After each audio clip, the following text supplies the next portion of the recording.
exactly how you fit in to a younger man's situation. And basically, you want to make a left right there.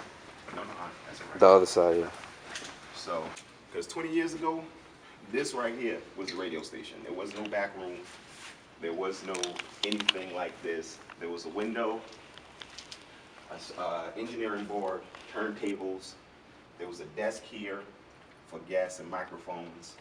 And pretty much this space right here was the entire radio station. That's bothered me at all. So many people, you know, Bill Stephanie, Chris Rock, Paul Mooney. I mean, it's really interesting how people have a different take. My grandmother passed last week also. My condolences. Thank you, bro. And it's funny because not everyone means the same thing to everybody. And that's the whole thing, where people have different ways of creating relationships and fostering kinship. And it's funny because one of my aunts accused me of behaving other than my own self and being someone who, I guess, kind of put my nose up at my family. And I was a little bit hurt by it, simply because I said, well, here's what I did when I got my first gold record. I gave it to my grandmother. I didn't think of myself. I didn't think of my people. I didn't think of no woman. Only woman I thought of was my grandmother, and it's still 22 years later, it's still on her wall. You open up her front door, the first thing you see is that gold record. Very good. This is my man right here, Mega Mar. What's your name? Lena. Lena? Yeah, Vanilla Sky. Lena? No, Mike Geronimo was the first artist that Irv Gotti had, and they came down here. They wasn't popular. They weren't famous, and then they got famous. Same thing with DMX. The first record DMX ever had, the first interview DMX ever did was down here. He had a song called Born Loser. Okay. And it's amazing, like I said, you get a lot of cats who came through first.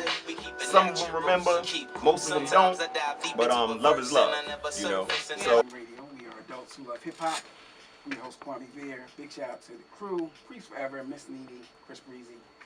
And big shout out, happy birthday shout out to my man Rock Belushi out there. And Young D Nasty, how can I forget Young D Nasty? Where you at, dogs?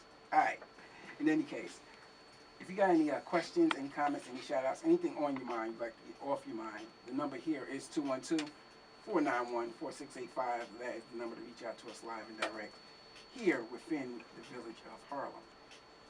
In any case, I have a special guest who's brought some other special guests along with him. And I'm going to introduce this guy. For those of you who are not familiar, Mr. Lamel Watson. good evening, and big up, peace, and much respect to Equilibrium. I'm honored and privileged to be on your show, man. Thank you for having me in my company. Yes. I love you and respect you. I love you too. Thank you. It's love. It's love fest up in here. So, yo, for those of you who are not familiar, Lamel, tell them why they should be familiar. Well, primarily, or refamiliarize them. Refamiliarize. I want to get that volume turned down a little bit. Oh, yeah, let me turn it down. Appreciate you. Needless to say, 22 years ago, we started, myself and this brother Kwame Veer, we started the first hip-hop show down here called Hardcore Righteousness, with the blessings of Mark Torres and Edgar Rivera. I always like to give credit where credit is due, because those who deserve credit rarely get it. Needless to say, we were on 1 hour, 1 day. It went to 2 hours, 5 days, and then Brother Kwame had to share the air with everyone else because it got so popular. So, needless to say, we had a good time. And at the time, of course, we were dealing with so many things of consciousness and concern in the hip-hop community that we had a forum and we had an opportunity to voice our opinions. And one of the best things that we did that always stayed with me was we always gave local artists an opportunity to do their best and to be their best. And it was always an open door policy down here as far as getting on the air. I know those times have changed. Oh, yeah. Due to the climate of hip-hop. But 20 years ago, man, 22 years ago, it was definitely hip hop at the apex of its intelligence. And not saying that it isn't no longer, but certainly there was a different time and a different circumstance. But I'm happy to be here today, brother. All right, cool. You know, you ask him to explain stuff, he gets so detailed. I apologize. You know No, me, that's man. okay. I'm long-winded, and that's primarily stemming from us not knowing who was listening at the time. So we had to put all the energy into the hour that we had. Mm-hmm. So we weren't losing any seconds. So I'm going to shut up. No, that's fine. So introduce the guests you've worked with us. Absolutely. This is one of those people who I met in passing, young lady with a talent. And I said to myself, the females in hip-hop aren't necessarily being represented the way that I think should be. And I'm going to allow her to introduce herself and her crew. She's a wonderful person. Hi, what's up, everybody? What's up, New York? This is me, Vanilla Sky. I'm here with my man Mega Marv. Peace. Mega Marv in the building. Queens to the Bronx. All right. So Vanilla Sky. So you MC Yes, I am. and you rap. Yes, I do. Okay, we're gonna find out in a second. Okay. So being a female MC, a female who MCs, who are some of the influences that you have? Who are some of the artists that have influenced you? I have a lot of artists that have influenced me since the beginning. Okay. I started off listening to NWA, Run DMC. People like Rakim, Big Daddy Kane. The list goes on. Kwame. I didn't know you had music out there, bro. No, I didn't know that either. We're just teasing you. All right, so speaking of, starting it all from the base of hip hop, what was your first hip hop experience?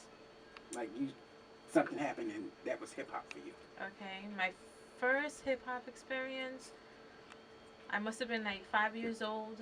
I was in Honduras, and all I seen was street lights. I seen graffiti, and I seen Run DMC on TV. I used to watch a lot of MTV because that's what you get out in Honduras. You don't got cable and shit. You know what I'm saying? Like, pardon me. And basically, I just seen Run DMC, and I seen them on stage performing with their Adidas, and I'm like, wow, like, it was special to me, Okay, all right. In Honduras. Yeah. Wow.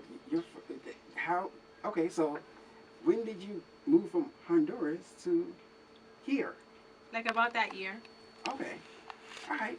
About that year. Okay. So Stop doing math, brother. I'm trying to do some Yeah. I'm like Kwame. Five. So it's been Don't a ask lot that. of time. Yeah. No, I'm not asking Okay. ages. Relax. I'm sorry, brother. I apologize. So with hip hop being in you being introduced to it via MTV in Honduras, have you gone back to Honduras? Or are you frequently traveling back and forth? Not really. Like, I'm trying to get just my name out there. Okay. And from there I just want progress, and then eventually I'll go to Honduras and do some shows and things like that. That's what I'm talking about, Okay, all right, cool. Because I was going to ask if what was the hip hop scene in Honduras, if you knew about it. Like, my cousins put me on, there's a lot of reggaeton, there's a lot of hip hop as well. It's, more, we got this traditional dance called punta. Punta. Yeah. I've heard that. Yeah. I haven't seen it. What does it consist of? Punta is it's a whole, like, a tribal mix. Okay. It's mostly like the African American people. The black people from Honduras Okay. that originated it, and also the Latin. Okay. The Latin, and then everybody just gets together with like drums and turtle drums, and like, we eat a lot of seafood, so they No. they put it like this: they make instruments out of the seafood. out of turtle shells and out of out of oyster, like big caracoles, you know, like oyster clams. That'll be Okay, all right, cool. That's, I got that. All right, so I guess I'm gonna have to go to that party one day. You I have think you to. should, brother. Yes, sounds good. Sounds I think good. you should.